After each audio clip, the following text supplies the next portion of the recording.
Magogi. Magogi. Magogi. Sina msungu. Nini unapiga makelele? Wewe nakuhurumia.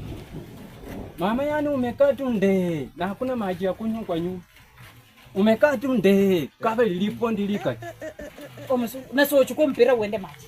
Mimi siwezi enda maji na mama wako.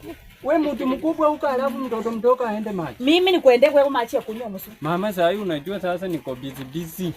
Pisi na kazi gani msungu? Sijafanya assignment, ona ndo nimemaliza Kiswahili, nafaa nifanye hisabati.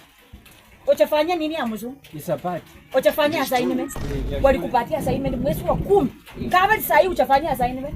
Mama, wewe na uelewangi. Si unaelewa tu hii December imekuwa na vitu mingi mama. Vitu gani msungu ambavyo wewe ukikaa chini ukafanya assignment? Kabali wanasiasa wanakaa wako rupesa. Kabali sijui leo show iko wapi? Sijui leo nani yako mahali fulani. Sasa vitu kama hivi. Msungu. Yaani naomba Mungu kabali ananisikia. Okwenda shule mara barolele sasa imendiye kwa keti. Baba pesa si kuuliza. Yaani watandike sikuli mpaka ingoke nyama. Unataka nitandike matako? Baba pesa nyuma se vile sapi. Mama, ona utanisaidia pesa.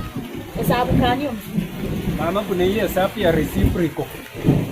Kama ni reciprocal, msungu siwezi nikalipa school fees alafu tena nikuwe mwalimu. Wewe waache walimu wenyewe wapambane na kazi yao. Wapambane na kazi yao. Mama, kwanza iko kwa topic gani? Hanji mahoche mngota nimesema kama ni hesabu walimu watafute wenyewe wachue penye wanakusaidia. Ona hata mvua itanipata. Wewe sema tu ujue hesabu. Sema tu. Mali uchukue mpira uende macho. Mama, ujue hesabu. Uchukue mpira uende macho. Nimeangalia pepa zako ulikuanga unapata tu sufuri. Ulikuwa unapata tu sufuri. So mwenye hesabu ta ujue. Ato kosicho omba siwezi lipa school fees tena nikuvunje. Au ujue hesabu. So mwenye leta